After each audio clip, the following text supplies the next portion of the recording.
just when you thought it was safe to go onto iTunes. This is Next Level Guy, the only website that makes self-development as fun as going to the movies. It's time to take the red pill and escape the Matrix.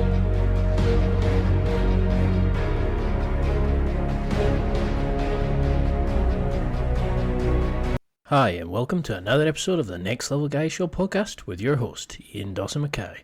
Next Level Guy is a men's interview, interest, and improvement website where I interview the greats from all industries to help others better their lives. Listen to the experts in their respective fields being quizzed and learn something new. Today's guest is Ed Latimer. Ed has lived an amazing life. He started off on the wrong path, drinking and getting into trouble. Deciding he wanted more, he worked hard and he became a professional boxer. He served in the military, undertaken a physics major, became a successful chess player, wrote several books, and is living a life that he enjoys and is passionate about. In this interview, we find out how you can change your life too and become truly passionate. A quick word about the affiliates before we get to the interview. Now, I've built up some amazing deals and some great relationships with some awesome companies. This allows me to obtain special discount codes, deals, and listener exclusives. Please go to www.nextlevelguy.com/affiliates. That's www.nextlevelguy.com/affiliates for further information. I'm using my Kindle that I got from Amazon. I use it daily for reading ebooks when I travel. I watch TV shows and films when I get on Amazon Prime. I use the cognitive enhancer, Alpha Brain, which is something that'll get your brain flowing and you'll find it'll run smoother and faster.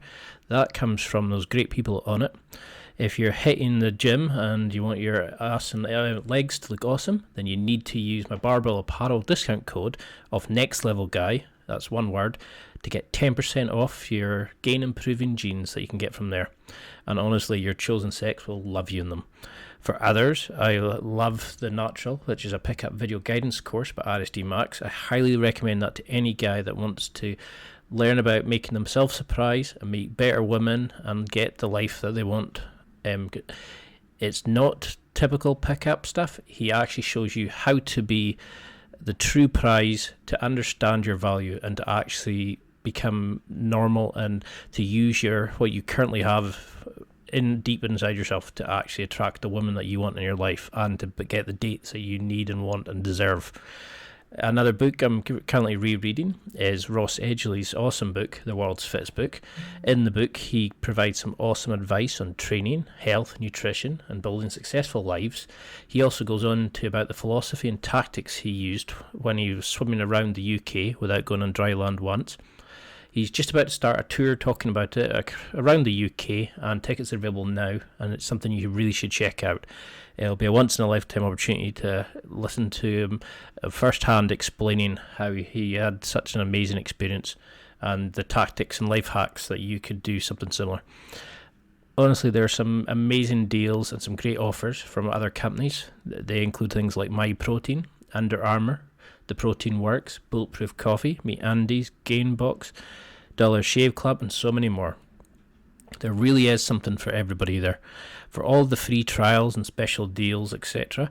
On there, please go to www.nextlevelguy.com/affiliates.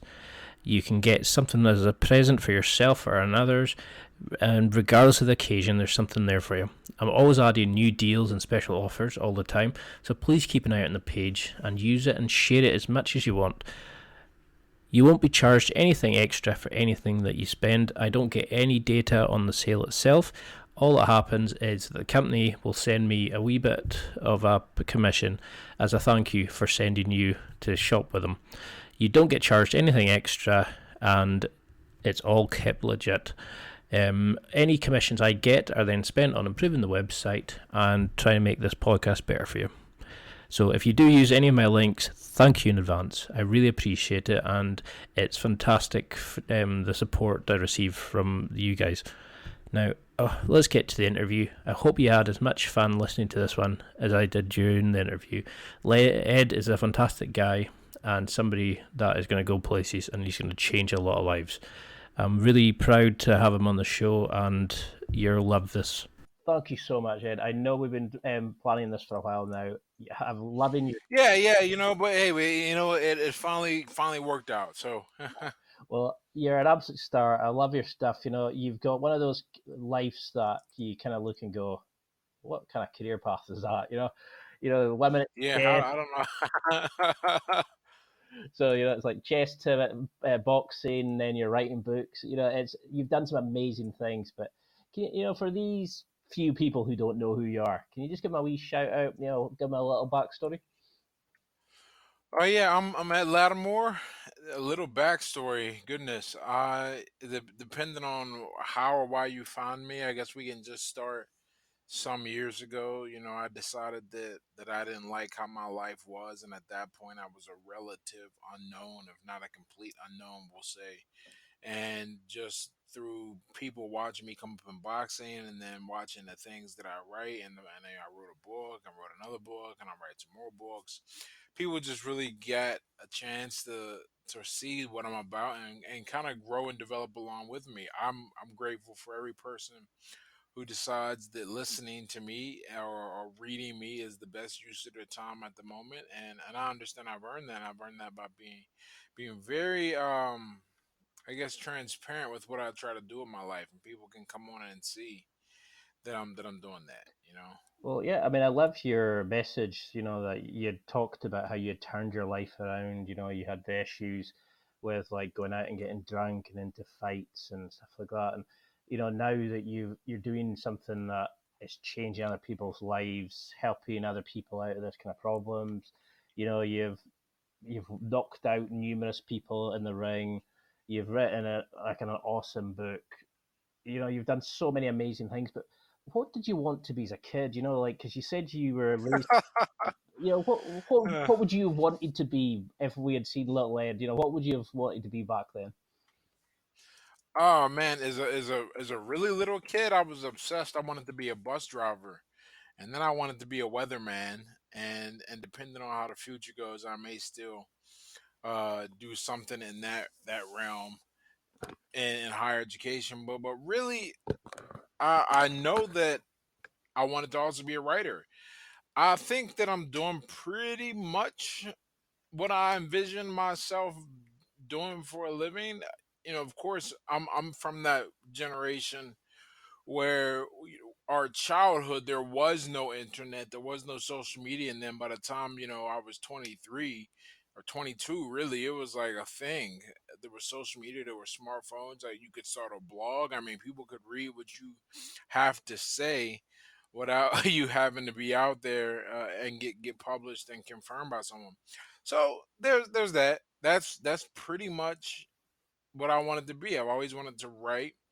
I think also you have to look at, when you look at your childhood and you think about this kind of question, you have to also look at, well, what was I having fun doing, and what was I naturally talented at. And I was always good at explaining things and breaking things down for people, and I was always interested in science. I kind of had my confidence take a huge hit when I was knocked around in math in my high school years, and I had to come back and fix that in myself.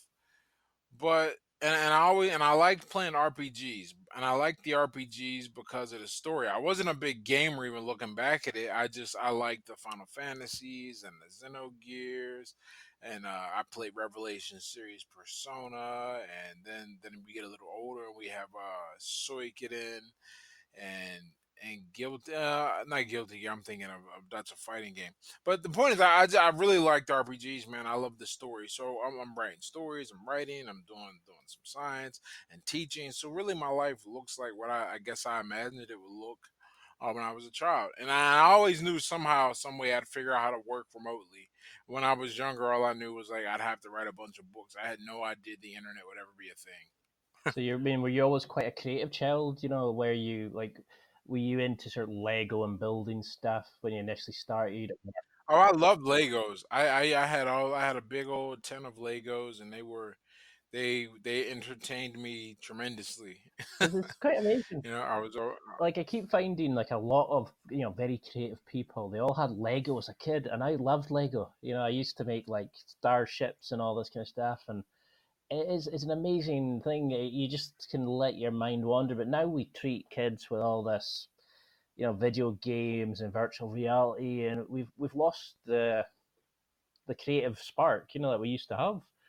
So who did you look to back then? I mean, did you have a certain TV character or a film character that you looked as a role model?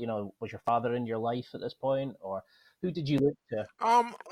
My dad was in and out of my life. I wouldn't say he was absentee. That is not correct at all. But to say he had a guiding hand in my childhood, it would also be incorrect. He was kind of there.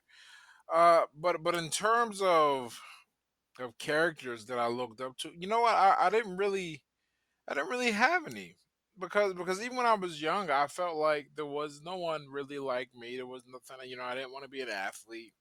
I didn't know if I wanted to be a scientist or anything. I didn't have anyone I really looked up to. I didn't start getting those ideas of of traits to embody or characters to want to be like until I got a little older. But when I was a child, I was just kind of drifting along and everything. Nothing too yeah, I can't think of anything actually. Anyone. It's strange, isn't it? Because like there's people that you look at now and go, "Oh, I remember that person from a kid," but it doesn't kind of break into your peripheral memory at times.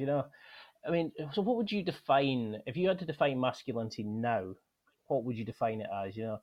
Have you changed your opinion as you've gone, or have you always kind of understood what it meant to be a good man? Um no, no, I didn't.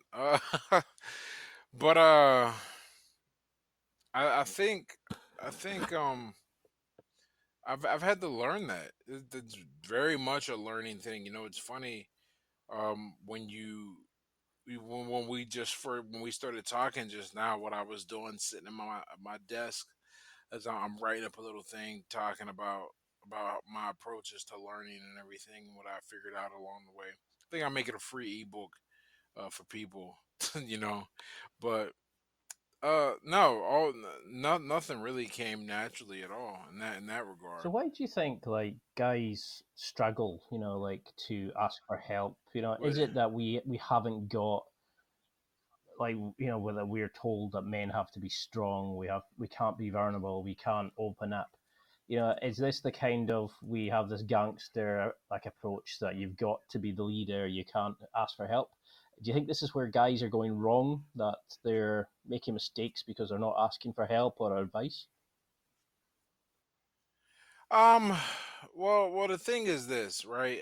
Masculinity. I just realized I think I answered the wrong question. There was something going on in the back, and I looked, and I thought I heard something. Uh, so in case that didn't make sense, what I answered, and tied us into what you said about masculinity and everything. I think so. So men are supposed to do things. That's what makes you a man, right? I don't even know if it's even a societal role. I mean, I think it's built in. I was just listening to a thing today about like the traits that testosterone gives you. And it wasn't just the physical ones, it was the mental ones. And really there's a take charge, and you want to solve things, and that's just kinda how we are. And so I think the average guy doesn't want to ask for help because he hasn't realized that he can get to his goals faster with help. And how you have to overcome your basic nature to do more. I think it's a guy's basic nature to not want to ask for help and look weak. But after a certain point, a guy realizes, okay, I need to interact with others. I need to lean and get some help. And then you come back around. I mean, to a fully, I think, realized individual or someone close enough to that, they can ask for help, but they don't look needy. They can lead and still kind of follow, if that makes any type of sense.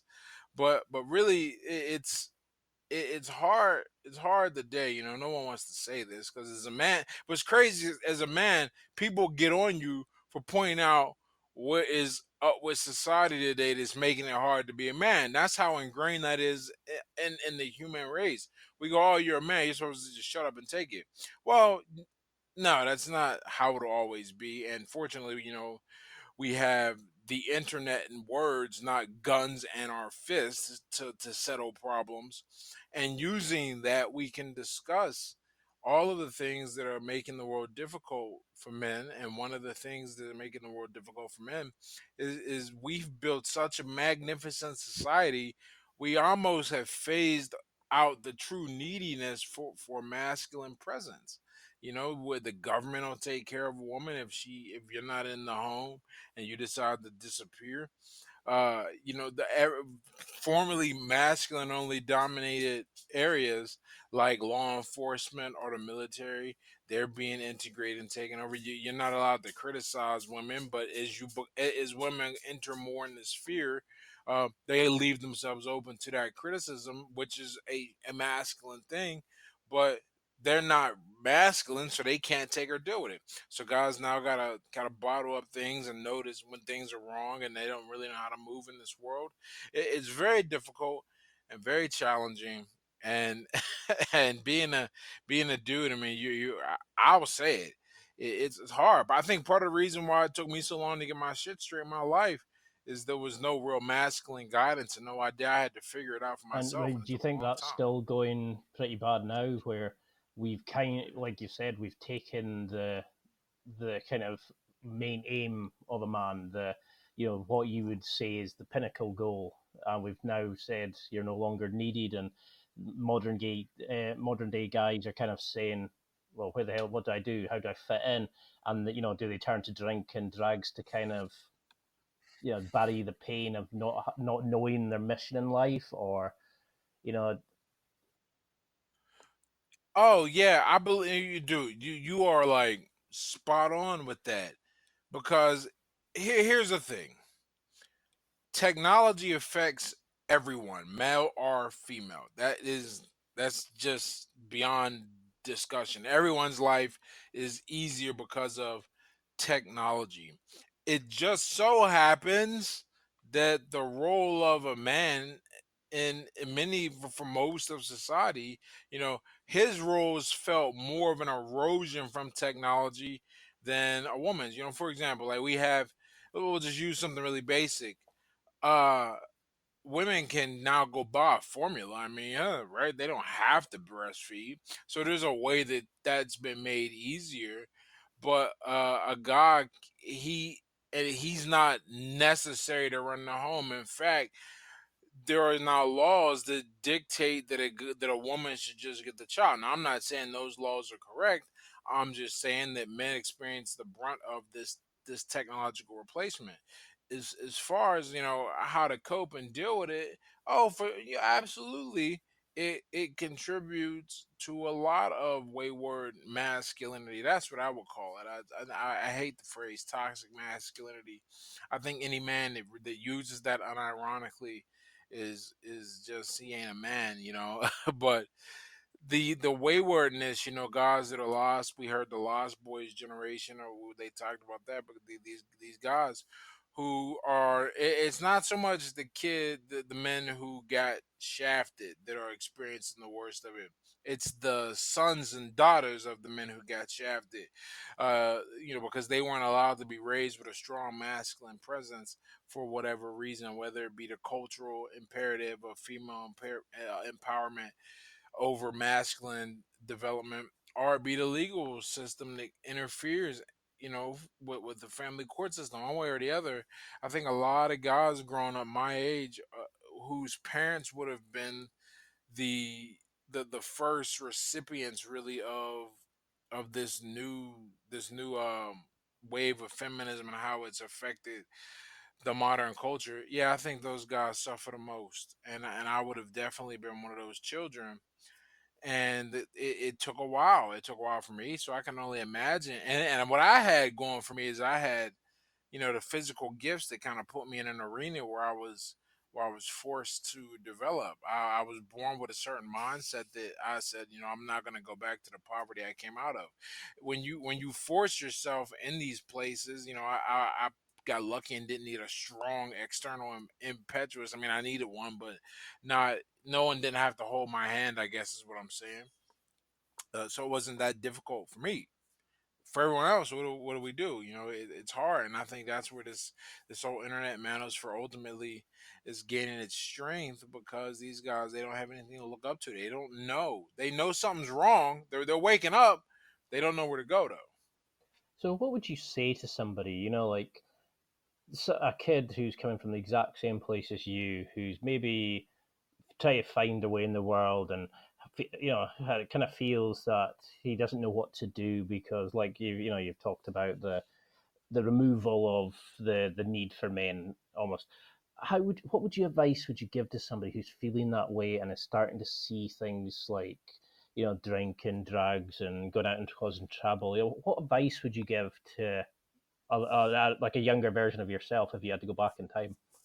Ooh, if I had to go back in time and tell myself something that would make the biggest difference, I feel like uh, It's a I would difficult say, one. at all means, man, any means necessary, man, don't pick up the bottle. You really don't do it. Instead, instead, build a skill, because it gets harder and harder to pull yourself up the longer it goes. Like I think if I had waited one more year to make a big change, it would have it just would have been so hard that maybe I don't do it.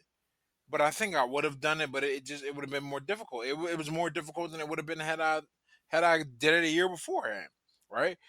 So so yeah, I tell me myself to just lock yourself up, man. You don't need to do all the socializing. All the people I drank and partied with, well, most of them I drank and partied with in my mid 20s. I don't talk to a single one of them. It's not like I got anything out of it really. I had my close friends I had prior to, but in terms of new friends, I mean, I don't think outside of fighting, I made a lot of new friends fighting, but that's giving myself a skill. That's put myself in a place to forge me to be something better. So yeah, guys got to really decide they're going to sit and devote time to building themselves up. So where did this, you were talking about that, you were a good boxer when you were younger. Where did that come from? Were you kind of always into that, or did you sort of hone it on the streets? Where, like, if you had that skill, did that not motivate you to keep training, or yeah?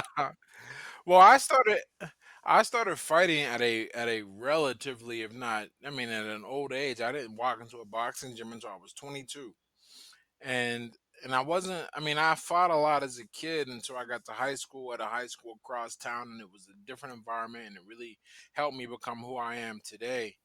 But I would say that um, fighting. I attribute a lot of who I am today because to fighting, because not only for the physical development, but also it taught me the value of really seeing what can happen when you apply yourself diligently. You aren't afraid to suffer and look stupid. One of the me, I tell people this all the time.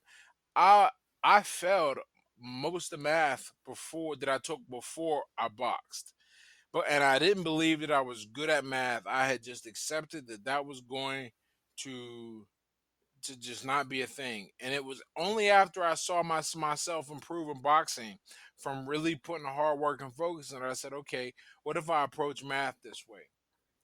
you know so so boxing in that regard, those habits that helped me, it helped me learn how to really deal with people and be an amicable person, because to survive in the boxing circuit coming up, you got to sell tickets. Well, people have to like you enough to spend money on you and to come see you fight. These are the other ways that boxing helped me become better. I wish I had done something like this before I was 22, you know, and perhaps I wouldn't have wasted so much time in my life.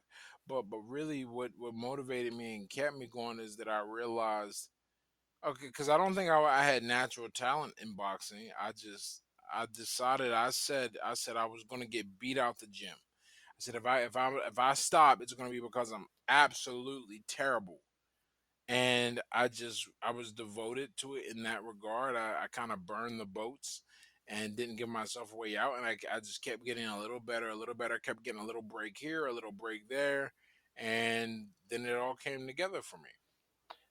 Was it boxing then that gave you that inspiration, the motivation to change? Did it? Was it the boxing that made you think, okay, I'm going to stop drinking, I'm going to stop going out, I want to focus more on this? Or was, what was the point that made you change? Because did you think, could you have changed sooner, or did you think you had to go through every single thing that happened and all the negative points to make that change? Because like I started, I Hmm. started jujitsu when I was 30, when I was 35, and I always said for years, I'm going to do it, I'm going to do it, I'm going to do it. And I never did it. But I think I had to become a different person to kind of get ready to do it. And now that I'm doing it, I'm flying through it. I'm loving it. Best thing I've ever done, like you in the boxing. But, could you have changed sooner? Or did you think you need to hit that bottom before you came back up? um. Well, here I'll say this. Here, one of the things when I decided to stop drinking, I remember I sat down and I looked at everything that was going on in my life. I said, okay, your professional career is moving. You just joined the military. You're just going back. You're going back to school now, and you really think you can make it. And you just met this awesome girl. Can you pull it all together now? Like how do we keep from messing this up? And I looked and I said the alcohol is the common thing that's really messed everything up. My whole life, and that's what it was. It wasn't just boxing. It was because I drank for most of my boxing career.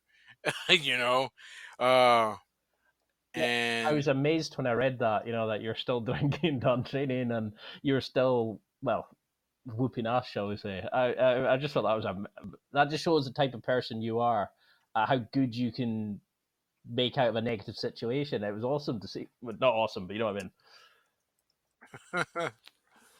yeah, so yeah, I didn't want to waste anymore. Everyone reaches a point, you gotta honest. You just gotta look at yourself and you gotta go look.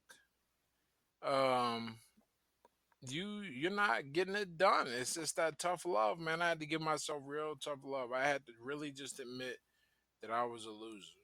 And if you can't admit that to yourself, you have hope, no hope at at ever improving because you won't accept that there's even something wrong in the first place. So would You you know? would you take that as a concept of good and bad pain? That there's the bad pain you get from the drinking, but the good pain is the pain that actually makes you think, no, I need to do something more in my life. You have to kind of experience that pain to know you want to come away from it. Like what you made it an Oh, amazing change. Like what made it sort of changes did you start doing at that point? How did you use that type of pain to change your life? I ran from it. you know, I think about this, or rather, I really I do think about it every day because, like right now, I'm sitting here with you. It's 3:24 in the afternoon in my time, and I don't work for anybody. I made money already. I'll probably make some more throughout the day. It's just because I've set these things up, and I don't worry about much. I worry about improving and everything, but I don't have the typical stresses of like, oh, am I going to be able to make rent? I don't want to go to work. Who am I going to have to deal with? That kind of thing, right?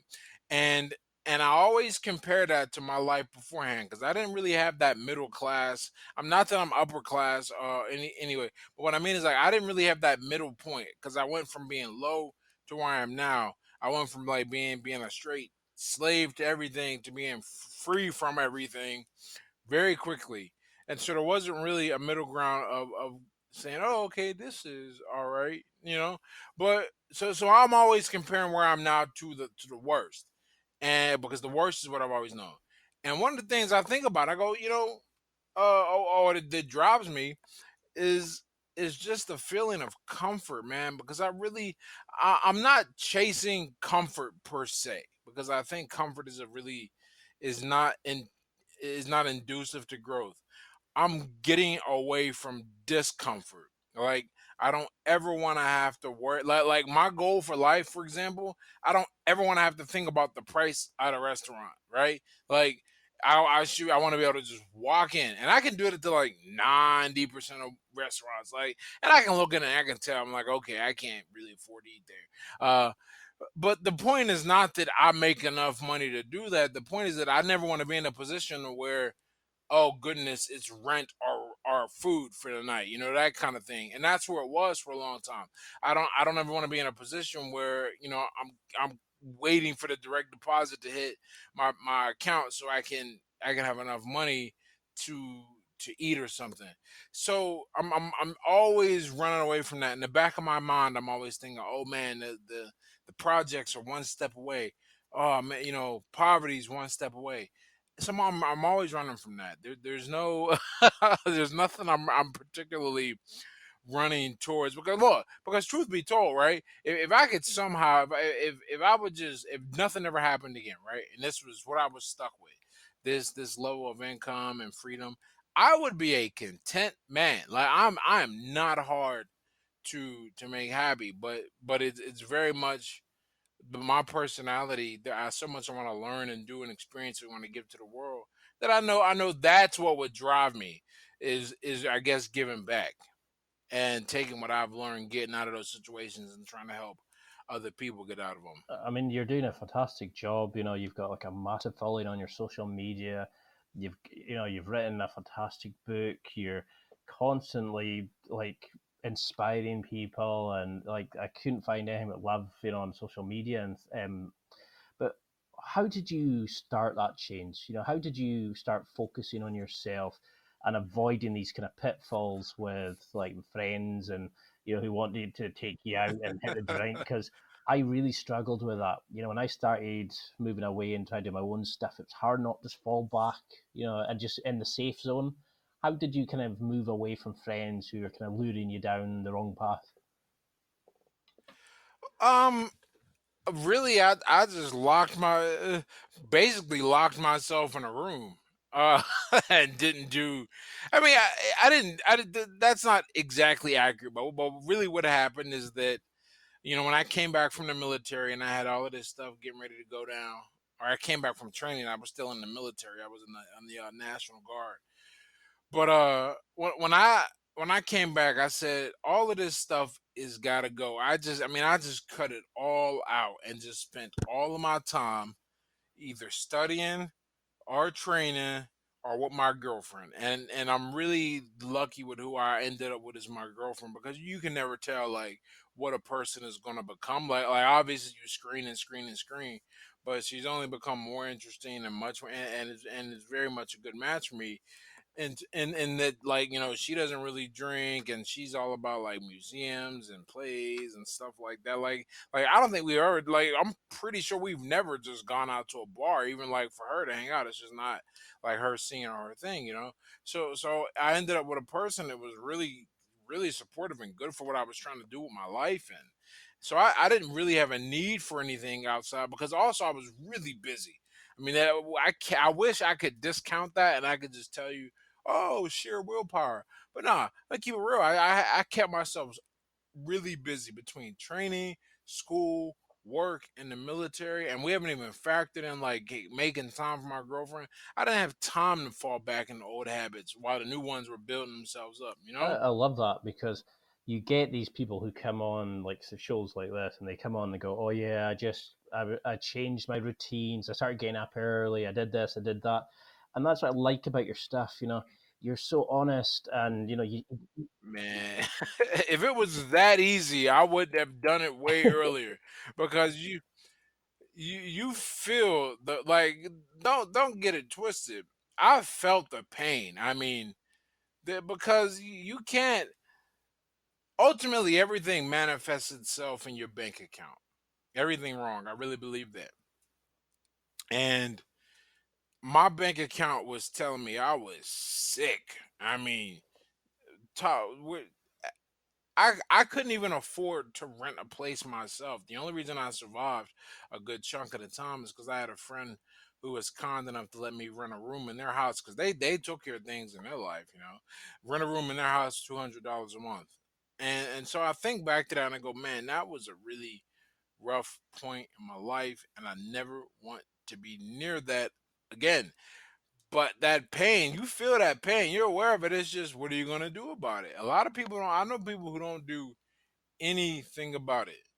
And I know people that like me who said, okay, far fewer like me, but I've met them who said, okay, this has got to change. This cannot persist because if it does, like one of the things I always say, I said, I look down. There's a scene in the Matrix I always reference where, right before they're taking Neo to meet Morpheus for the first time, and he's trying to get away, and Trinity goes, well, you don't want to run down that road, Neo. You know where it goes, you know how it ends, and you don't want to be there. And that's how I looked at it. I remember being 27 going, all right, I'm going to turn 33 one day, whether if all goes well, at least I'm going to turn 33. Am I going to turn 33 with more options, are the same or fewer? And I just said, all right, put my head down. I will be 33 one day, 34. How's it gonna look? And I love how things look now, but I had to start digging, man, and it was hard. I had to go back. I joined the military at 28 to get money for school. I mean, you know how I was the oldest person in basic training by a significant margin. Okay, I was going to ask about that because when I was looking at your history and that, and I was thinking, what do you mean he joined the army? It just seemed like I wasn't sure at the time was that kind of you needed to set your life straight, so you thought just get a bit of hard discipline in there. But so you're using that as like way to fund for your school. Yeah, and I needed some skills on my resume. I didn't have any. I was really just not a I didn't have anything. I mean, the best job I could get was customer service. I didn't learn how to sell anything. I didn't have any connections, any skills. So I went to the military and picked up So some what sort of skills. things did you learn in the military? Like is there things that you learned from the military that you still use today? Like a certain attitude to life, routines. Like is there hard or a soft skill that that you were so grateful that you learned during your time in the military? Ooh, in terms of a soft skill, I I know how to. I have a much better sense of control because I had to learn to just shut up in the military. Not that I was ever like a person that would mouth off to superiors or anything like that. But sometimes you can't take the easy shot when the even if it's there because they will get you and it won't be good. But I didn't learn anything. I did. You know what? You know what it did? That's not true. Here's what I did pick up. It reinforced that I could do it. I mean, there were just little steps along the way that made me feel like I was capable of being more than what I was. And that's really what the military did. Everything from getting through basic training to getting through AIT and all that stuff. It just kept showing me that, okay, you can learn this, you can do that, you can learn this, you can do that. I didn't have anything that taught me other than boxing. So those two things came together, right? Hard skills. I mean, I learned a lot of electronic theory that ultimately helped me have a much easier time in in physics. But other than that, I mean, it's, Well, that you've had one of these sort of bizarre kind of things. It's like I was writing questions like, "What made you want join the army?" And then the next question I have here is, you mentioned in an interview about physics helping you leading a structured, disciplined life, and I was telling somebody about like the kind of history that you have, and they were going, "He did what? He was in the army, and now he's physics." And what do you mean he's a boxer? It was you've done so many amazing things, but I mean, was this physics the love of science that you had as a child, or so here's how I ended up in physics. This is really interesting. I mean, I guess it's as interesting as anything else in my background. Um, so my original plan was to go to school for mathematics because I was trying to like look ahead, and I said, well, if I study mathematics, then I'll eventually be able to take, because I figured I have to work or train, and I was really scared about missing labs. Like I didn't want to like have that happen. So I was gonna go do that, and I ended up with my job in the military required me to go to a special school where I had to learn a bunch of electronic theory, and I said, you know what? This is way more interesting. I want to learn this instead. So I changed my mind. I'm still not enrolled in school yet, but I said, you know what? I'm not going to just do math. I'm going to do electrical engineering. That was the goal. Well, I come back and I start going to school for electrical engineering, and I'm doing all this, and all engineers have to take physics 1 and 2.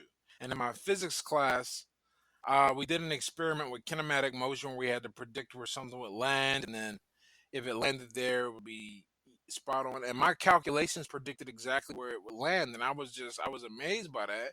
And I said, I want to study that instead. But fortunately, I didn't have to make a choice. I found a school and I got accepted to a school, and I actually got a decent scholarship to a school that allowed me to do electrical engineering and physics. But ultimately, between me figuring out how to make money online and realizing that I really want to write, I just went and decided to finish my physics degree so I could get out of school early, and that was that. So, what was the motivation for writing? Did you always do that as a child? I mean, or did you just feel like you needed to get something off, like out of you, to say how you felt and the way you looked at life? And could you maybe never had another kind of outlet that before then, or like friends to listen, or It's just one of those things. I always wanted to write. I always wanted to write. I had blogged before this, even when I was struggling. I just was trying to hone and develop my voice, and ultimately what happened is the same thing that is where we're at now. I got to write. The difference is before, when I was starting to blog, there was no social media. Now there's social media, and it's very easy to share and grow and develop a following. So it's just part of it. That's always been a part of me. I was, you know what? I was actually in basic training because there's no computers or anything. I was writing my blog posts as letters to somebody I had trusted with my password, and to update my blog. To keep updating my blog while I was in basic training. So it's just always been a part of me. I've always wanted to write. I've always wanted no? to I share think that's things. awesome. Like that you trusted somebody enough to give them your password. So what? Oh yeah, it really is great to have, to have somebody who you can trust that much. So. So say if you had a younger version of yourself, like a friend's son or something like that, and they were trying to find their way in the world, would you recommend that they went to school? Would you recommend that they tried to like start boxing? Would you say to them to start a blog? What would be your kind of advice if somebody was listening, going, "Okay, he's really inspiring. I want to be more like him." Where would you say to them to start? You have to pick and do something. My issue is I believe I can do and be anything, so that's what I try to do. But that's just my particular damage. But the ultimate like meta lesson here is you have to pick a thing, and that thing should develop you.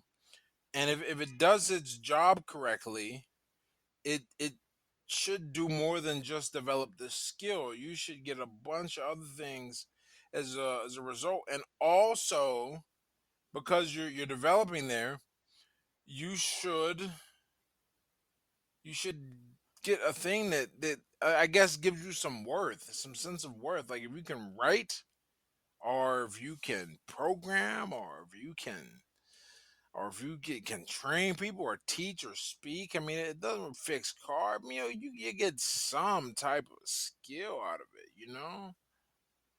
Yeah, and I think that's the problem So though, is a lot of guys feel, they feel worthless, that they think, oh, what I've got isn't marketable, because we're told as kids that you have to be intelligent, you have to do well in your exams, or you're going to go nowhere.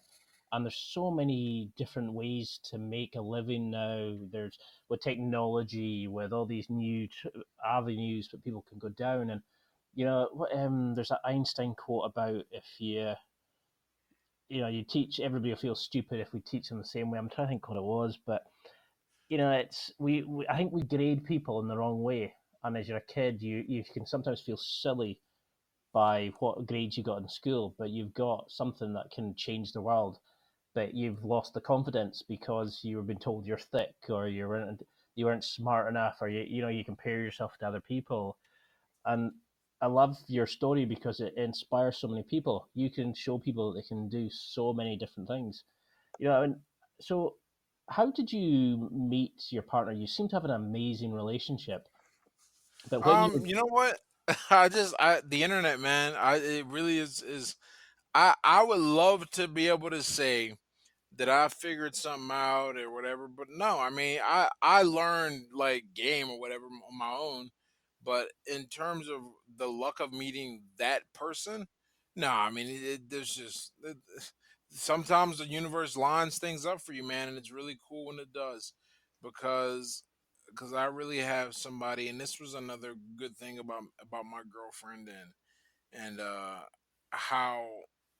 how things are for me and how it helped me really get my life together.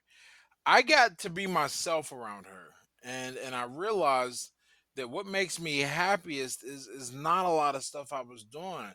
I'm really happy, going to going freaking museums, or going to the symphony or the opera, or spending time watching, like, I mean, I watch PBS, in the old, like, Masterpiece Theater. I don't know if y'all had that over there, but it's got a lot of BBC shows, things of that nature. I like to write, and I like to travel. I mean, these are the things that I enjoy. I get to express myself higher with somebody who likes those things too. And so we have just this really good rapport. I hate the semantics of saying it this way, but there's no other way really to put it. I mean, she really is just a great. She's my favorite person to be around. So I'm never. It's very. I've never gotten tired of her, which is, I guess, a good thing. It's been 6 years now, so I think we'll be good for having kids and getting married or whatever. Because I don't get tired of her. I don't think she gets tired of me, or if she does, I don't care. So we both end up working out. It works out really well. It's just a good fun time. But yeah, and I wish I could say, um, I give some advice. All I can say is, I spent a lot of time with a lot of subpar, not all subpar, but many subpar women, some good ones, just learning and developing and honing my skill. And then I met someone who worked for me perfectly, and it makes sense now. If I hadn't, if I hadn't, maybe it wouldn't go well, or maybe it would, because she's I call her like unexposed to the world. She's she is so who knows what, maybe I could have been a dork and still been with her. Well, you've got a fantastic relationship. You're traveling around the world. You seem to have just like a really lovely connection, and it's so inspiring seeing your photos on Instagram and things like that. But you know, was that the thing that you knew she was the one for you, where you just felt like you could be yourself, that you could actually be the person you truly were? Oh yeah, yeah. That really helps. Um that that I can be me, because at the end of the day, I don't want to feel like, I don't think any man wants to feel this way. So I won't even say I want to feel like. No one wants to feel like, man or woman, I guess, that they have to put on the air for someone. That they have to be something they're not. That they sit around and wonder, oh, when are you gonna find out who I really am? And then I can figure out your reaction based on that. And I haven't had that moment. I haven't, and I don't think I ever will, because I am exactly who I am. I mean, there there'd have to be a dramatic change, and I can't see it happening. I have such a good time with her, and I get to be who I am. So it's me. She takes my sense of humor, my personality, all that, and just kind of goes along with it. And so I'm like, all right, good. This is a good thing. Like I don't have to worry about making an off-color joke, whatever. Even when we disagree, and this is when your disagreement style will tell you a lot about whether you can be with someone, because everyone is good when things are going good, but when things get bad, how do you handle that? Yeah, I was smiling the whole way through that because I was thinking you could actually hear the feeling behind it. Like how much like you were thinking of her and how what it means to you to have that relationship. And I think that's what a lot of guys sometimes don't get. They kind of go with somebody to hide that pain where they're maybe not got that Oh yeah, connection. I was always, but that's one of those things. You got to learn and come from. I've been, with people who were not good for me just because I wanted to say I was with somebody or to not feel lonely, and I know that I know what that's like. I never wanted to be in that position ever again. So I'm very confident in my choice. I guess is a better way to put it. I don't. I told her for like the first 2 years. I said, either you're the best actress in the world, or you're really something special. Give me some time to figure this out. And finally, I'm just like, oh, okay, you're the one for me. I'm happy. It's also, I mean, it's so good to see that you've turned everything around where you've taken it from what some people never get out of and you've made it like a kind of a driving energy. You used a quote in I think it was an interview where you said about using the emotional coal in the furnace of action. Is that the kind of thing Yeah. you're talking about where you're using the pain, the fear of going back the way to drive you forward to just keep yourself moving? Can you explain a bit about that? Oh yeah. eh, I'm a big. I don't. Okay. I don't. Okay. So I don't think everyone needs to touch rock bottom. I don't think most people need to touch rock bottom. There's no reason to get there to know you should do better. We have way too many cautionary tales, and you can just look around and see what's waiting for you if you don't get it together. With that said, I know what it feels like. I tasted the desperation, the hard part of life, and I don't want to ever touch that again. I don't even want to be in the same room with it. So I have to work. That's really what drives me, is making sure that I'm never sitting there like, oh man, this sucks back here again. No, no, no, no, no, no, no, no, no. Like never again. That's why that's what like why do I have a college degree?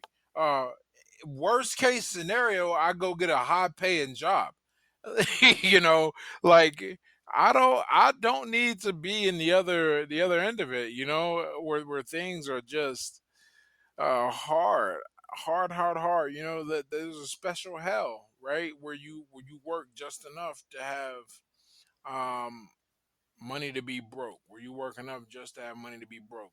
And I don't want to be in that position ever again. I don't want to have a horrible um I like being somebody that people can look up to. I don't want to be someone that people make excuses for. That kind of deal. I want my family to be proud of me. I want my friends to be proud of knowing me. I want to be able to make a difference in the world. These are the things I know are not possible if I ever fell off. It's not. It won't happen. How could it? I mean, you're certainly making a difference, and it's so inspiring when you hear your story because you just that quote about being somebody that inspires others, not somebody that people are afraid to mention or you gloss over. And I think that's a brilliant way of looking at it. That you're doing it for other people.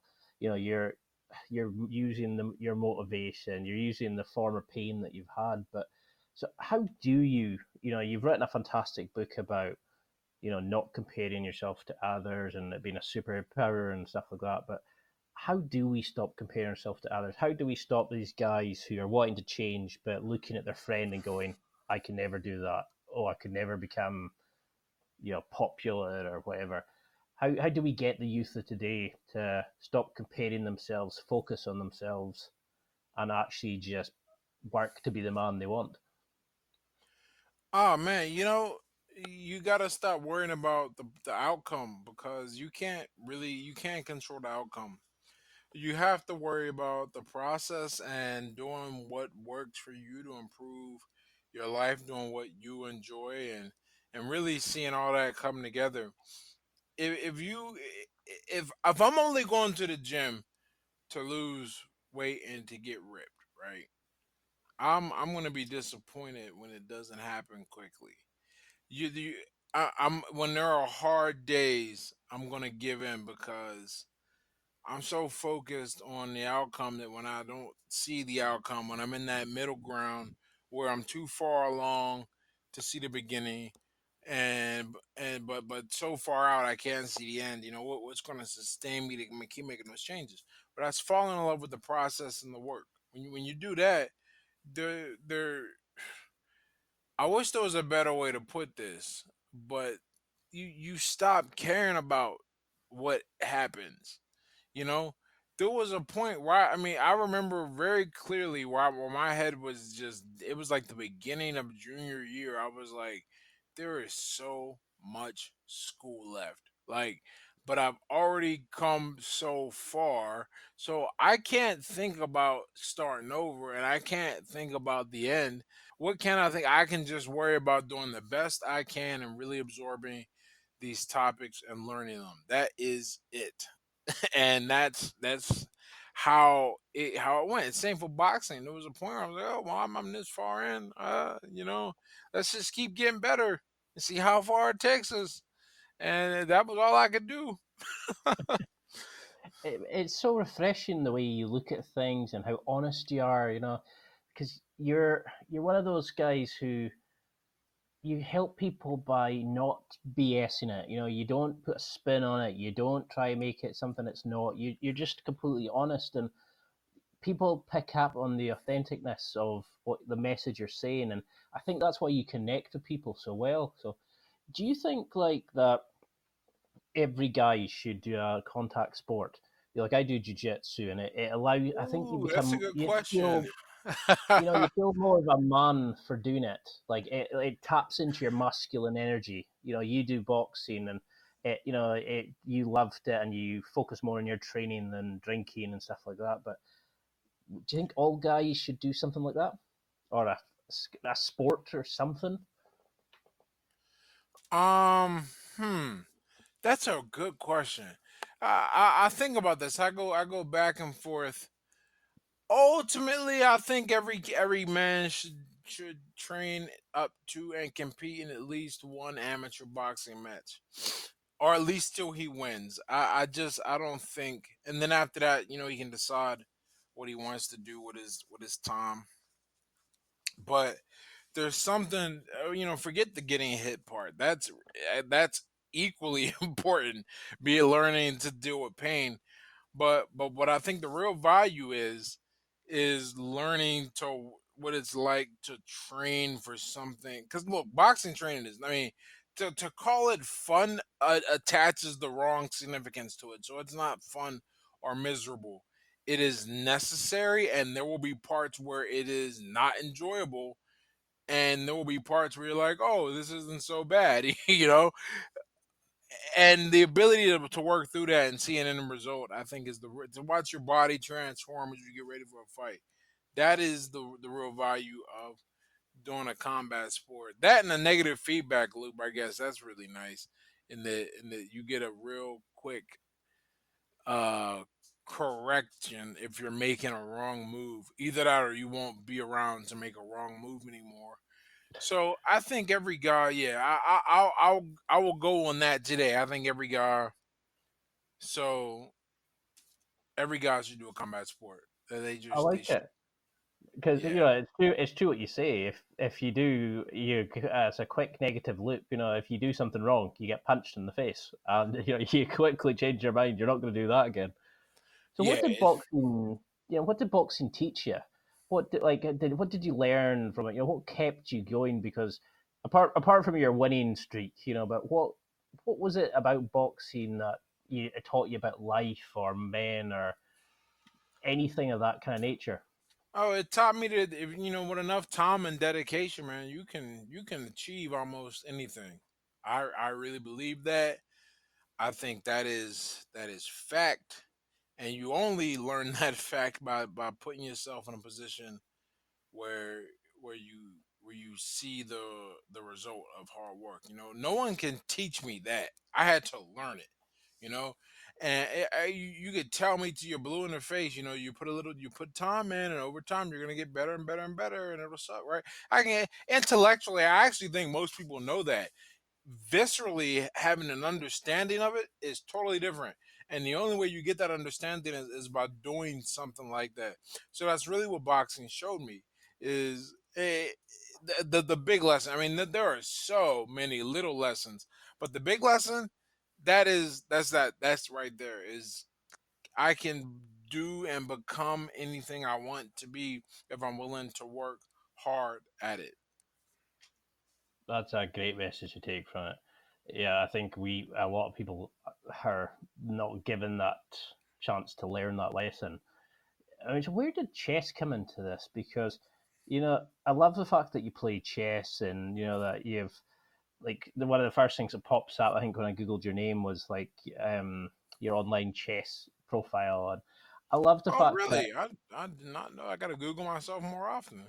like, I love the fact, like, that you're like smashing opponents. You're a professional fighter. You were talking about like coming out the ghetto and all this kind of stuff. You've got your training videos, and then you talk about chess, and that's like, oh, I love this side of him. And then you were talking about like changing your life, and I found your blog, and there was just so many cool things about it, and your social media is on fire. But how does chess fit into this? Were you always interested in chess? Did you Always, when always, always. It's just that now I have a much better grasp on how to learn and how to put information in my head. So I'm really working to improve my game. I got a coach now, which is nice, and I really do think I'm getting better. I mean, he's forced me into some interesting exercises that they're helping, and I've always just loved the game. I like seeing what happens when you sit and develop and work and build a position up, and you try and spot things that could go, that you can use to take advantage of and open up. It's good. It's just a good time. I don't know why I always like the game. Maybe it's one of those things where like, oh, chess sounds romantic and you should be able to play it, but that's just where it came from. I love the sport. I mean, look at it. I call it sport. I love the game. And I look forward to seeing how good I can get. One of my goals is I want to prove that you don't have to start young to achieve a real rating, and because I didn't start that young at all. And my first rated chess match actually was last year, so when I was 33. do you think that's what's putting people off? Is that there's that belief that you have to do this when you're younger, that you can't do it when you're older? Oh, for sure. I 100% believe that people get so caught up on this idea. Oh, is it too late? Is it too late? It's never too late. Too late is when you're dead. That's when it's too late. You Well, I know. mean, I interviewed a guy called Steve Taylor. I think it's a couple episodes ago, and he's like well into his what people would assume would be his retirement years, and he's got a six pack. He's built up. He's a professional bodybuilder. He's got his IFBB pro card, and that's what he was saying is that you're never too late to do what you want. Now, you mentioned for chess. I remember, I think it was an article I was reading where you said you didn't need to learn more moves. You just needed to better recognize and exploit the situations you found yourself in. Yeah. Did Yeah. did, did that sort of did that sort of thinking? Did you use that for life and for boxing and for your business and stuff like that? Well, for the business, for sure, because a lot of the internet stuff, I mean, let's put it like this: I believe I've lived enough life that, like, if I never did anything again, I could probably make a living on my personal brand for the rest of my life. I've lived that much life, right?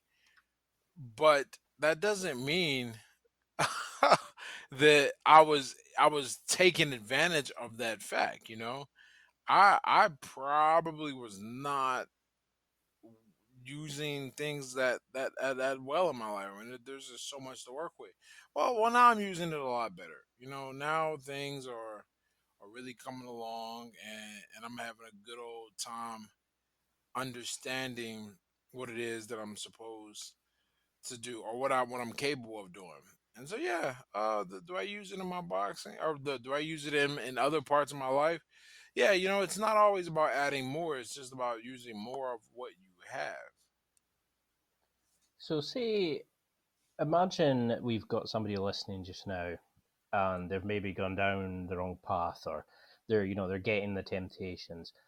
Say you wanted to start them on the ed path, we'll call it. What challenges would you set them just now? What would you want to see them doing in the next 3 to 6 months? If they wanted to become more like you, what would you tell them to start doing? Would it be to start chess? Would you tell them to start boxing? Would you be telling them to write? Would you say a mix of all three? Would you be telling them to do X, Y, Z? What's would you have in your mind to go and do? Um, well, I think all change starts in the body. I would tell them to get in shape first. You get in shape, you're proving to yourself that you can do it. A lot of guys don't believe they can do it.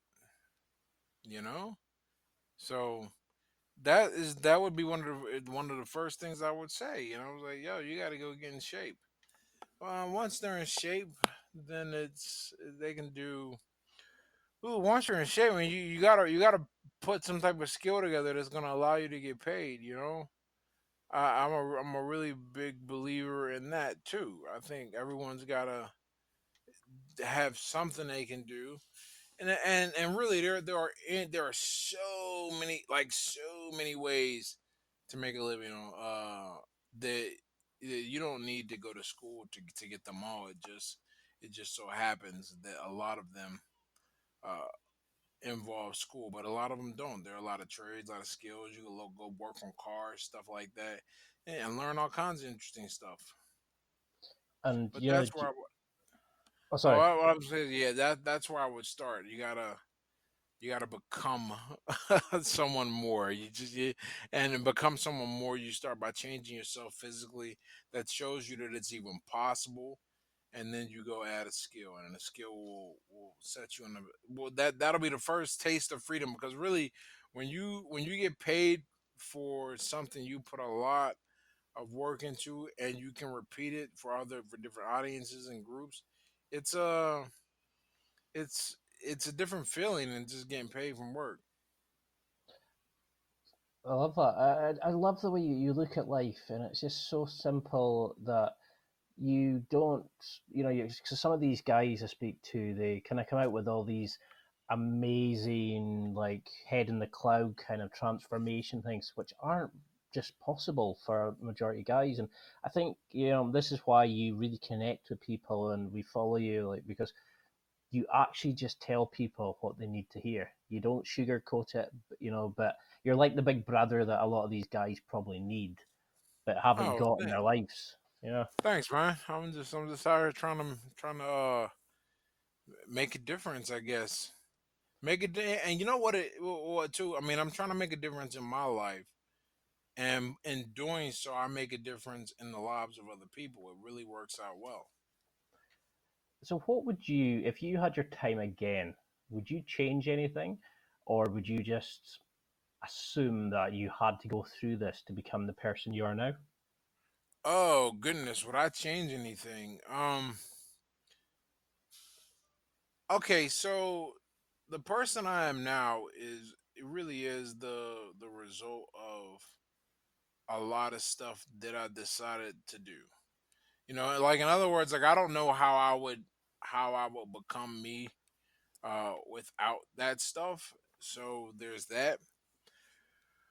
With that said, I really wish I didn't have to go through the drinking ordeal. I would have much rather just started out nice in the head in the game of life and been in a comfortable position. But that's not how it works. So that's not how it was, and nothing really I can do about it. But it would have been nice to start out in a different light, in a different position, you know. So for somebody listening then who wants to stop the drinking, like as well, what helped you the most? Did you go to an AA path? Did you just go cold turkey? Did you just keep yourself busy in other avenues to stop you having the chance to going out? What was the best thing that worked for you for people who want to cut down or stop drinking altogether? Oh, I just wanted more. I left it behind. Um, I guess one, I wanted more. There's that, and also I think like I said, man, I was running from stuff. You know, I did. There's I wanted a different life, and once you make up your mind on one more, you know,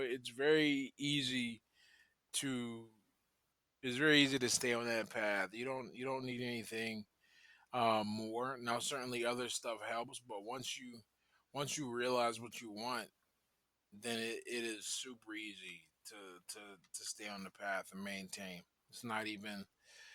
It's not even difficult, I would say. So that's what people should do. Which they should have is they should want something more for themselves. And once they do that, the rest is history. So what was it that you wanted more? Was it just you wanted more from life, or did you want to achieve more? What was your initial drive at that point?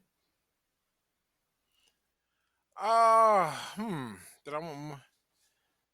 I think I didn't want to be. I was tired of being a loser, man. I didn't feel like I had much to offer, and I wanted to have more to offer to people.